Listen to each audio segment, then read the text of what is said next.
Essa semana eu postei um assunto que gera muita polêmica entre os corretores de seguros. Tem aqueles que são do time que acham que devem fazer isso, mesmo que não é correto, e tem aqueles que acham que é óbvio que o corretor não pode fazer isso e seguem a cartilha direitinho.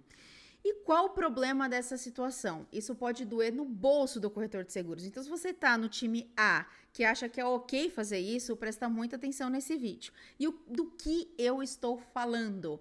Daquele corretor que coloca os próprios dados da corretora no lugar dos dados do cliente na hora que vai contratar o seguro.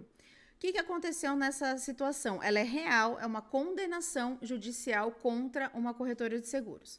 O cliente foi contratar o seguro alto com a Allianz, por intermédio da corretora, e a corretora colocou os dados dela nas informações do cliente. Ok.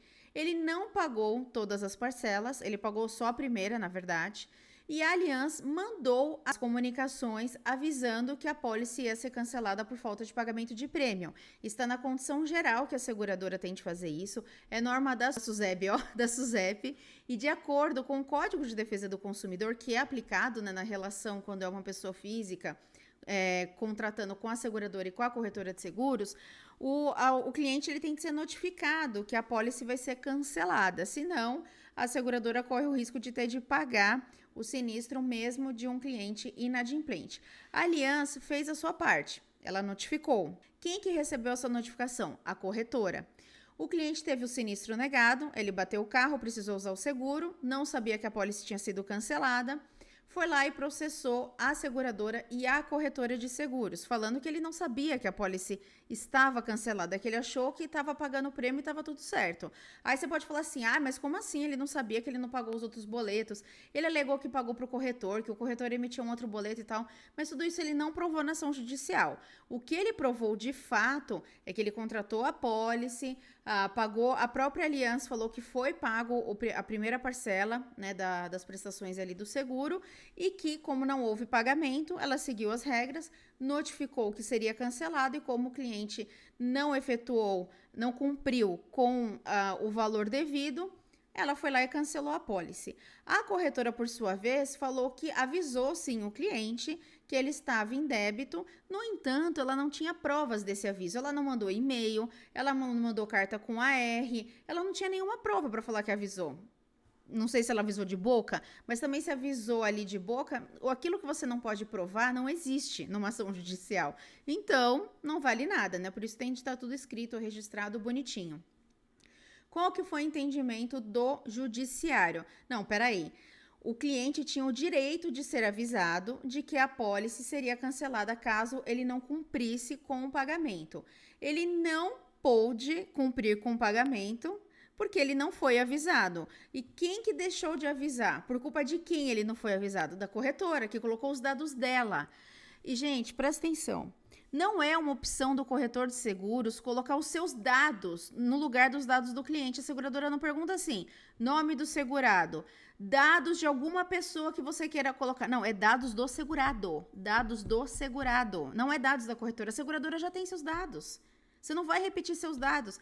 Mas o cliente não tem e-mail, ele é idoso, ele nem sabe o que é e-mail. Ok, você vai pedir para ele pegar o e-mail do filho dele, de um amigo dele, enfim, de alguém que tem e-mail, que ele, né, ele não vive sozinho no mundo, alguém tem e-mail, e aí você vai colocar o e-mail dessa pessoa que é parente que o idoso indicou, que o segurado indicou. E vamos combinar que isso é a minoria das situações também, né? Não dá para falar assim, eu faço isso porque o cliente não tem e-mail. Não. E outra coisa, eu faço isso porque a seguradora não avisa, Tabata. A seguradora era obrigação dela, eu sei, só que aí o cliente não paga. Eu gosto também de dar esse suporte para o cliente, de olha, tá aberta a parcela, né? Também compromete a minha comissão. Então, eu faço essa dupla checagem aí com a seguradora em relação aos boletos que estão pendentes, então por isso que eu coloco os meus dados. Também não é válido esse argumento. Se você quer fazer esse acompanhamento, muitas seguradoras têm sistema ali para você ver como que está a adimplência dos seus clientes. Se ela não tiver isso por sistema, se ela não faz essa cobrança, se não existe outra forma de você acompanhar que não seja colocando os seus dados, então fecha com outra seguradora que você consiga acompanhar. Isso não te dá o direito de colocar os seus dados no lugar do cliente. Aí quando você coloca os seus dados no lugar do cliente, você vira mãe do cliente.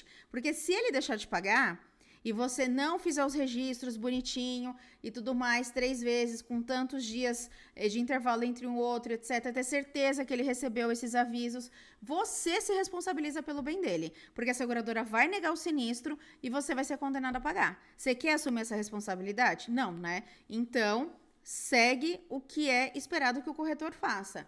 Escolher a seguradora adequada, emitir a pólice para o cliente, colocar os dados bonitinhos do cliente e se você quiser fazer esse bônus, que é acompanhar se ele está ou não efetuando os pagamentos, você deve fazer isso usando outra forma, não a de colocar os seus dados no lugar dele ali na emissão da pólice, ok?